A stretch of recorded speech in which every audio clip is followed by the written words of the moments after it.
उन्होंने गोली चलाई, हम अयोध्या में दीप जला रहे हैं। इन्होंने अयोध्या की पहचान को मिटाया था, अयोध्या को फैजाबाद बनाया था। उत्तर प्रदेश गुंडा राज और माफिया राज से मुक्त है। याद रखना, इनके दोहरे चरित्र को हमें स्मरण रखना होगा। कैसे भारत की सनातन आस्था का ये लोग अपमानित करते रहे हैं और किस किस प्रकार के शब्दों का इस्तेमाल ये लोग करते रहे हैं। कभी राम के अस्तित्व पर ही प्रश्न खड़ा करते थे, कभी एक आक्रांता की कब्र पे जाकर के सजदा करने का कार्य करते हैं और फिर भारत की आस्था को अपमानित करने के लिए कोई भी कोर कसर इन्होंने नहीं छोड़ा।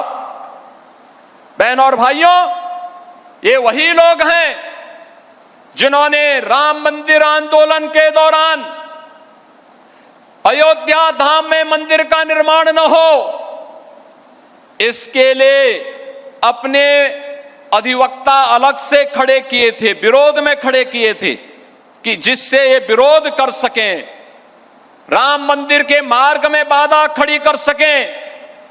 लेकिन आज हम कह सकते हैं, उन्होंने गोली चलाई, हम अयोध्या में दीप जला रहे हैं।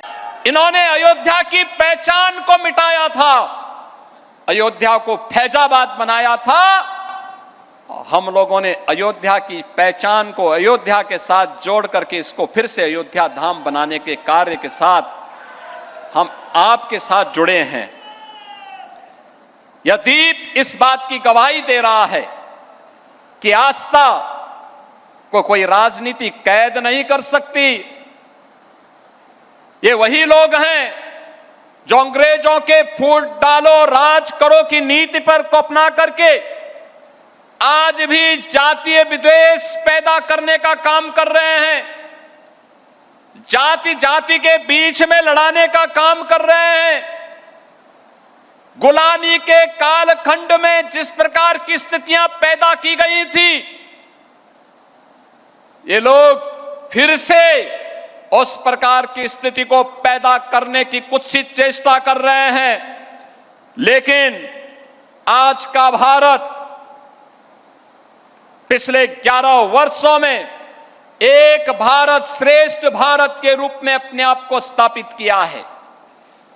आज भारत विकास भी कर रहा है और विरासत का संरक्षण भी कर रहा है।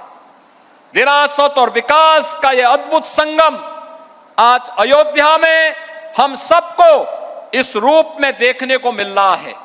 17 से 25 के बीच की इस यात्रा को मात्र 9 वर्षों में आपने देखा होगा, 25-50 हजार दीप जिस अयोध्या में नहीं मिलते थे, इस बार 26 लाख से अधिक दीप तो केवल अयोध्या धाम में प्रज्वलित हो रहे हैं। और अगर पूरे प्रदेश भर के अंदर मैं इसकी गणना करूं तो मैं कह सकता हूं कि कम से कम पूरे प्रदेश के अंदर ही 1,51,00,000 दीप अकेले दीपोत्सव के दिन पर जल रहे हैं।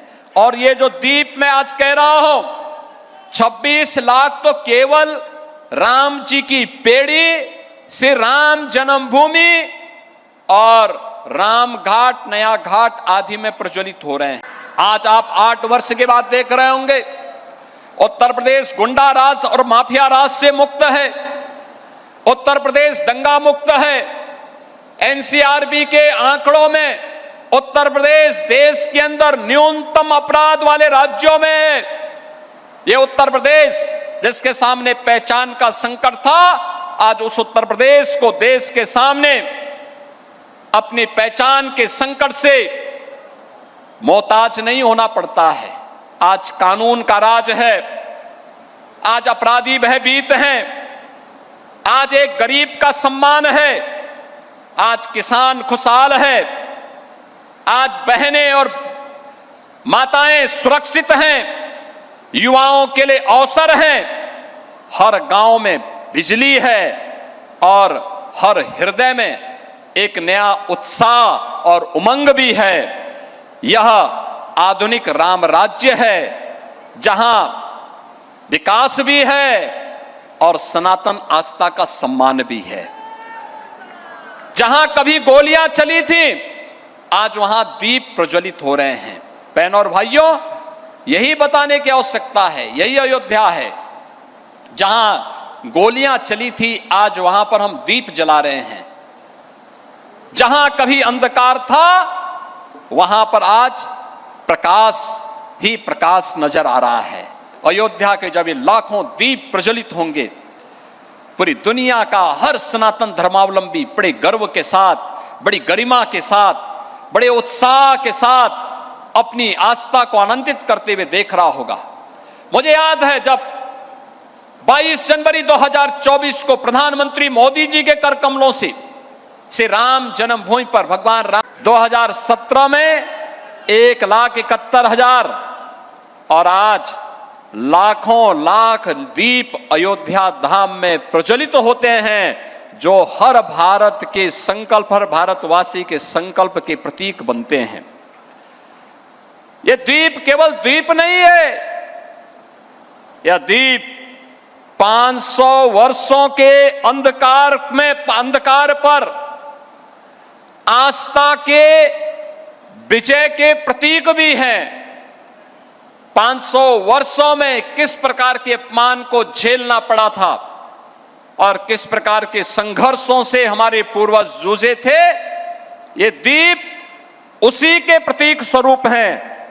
और तब मर्यादा पुरुषोत्तम भगवान श्री राम तंबू में विराजमान थे, और अब जब दीपोत्सव का 9वां संस्करण हो रहा है, तब भगवान राम अपने भव्य और दिव्य मंदिर में विराजमान हैं।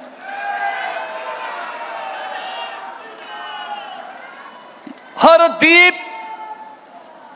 दीप हमें एक याद दिलाता है, सत्य परेशान हो सकता है, पराजित नहीं हो सकता।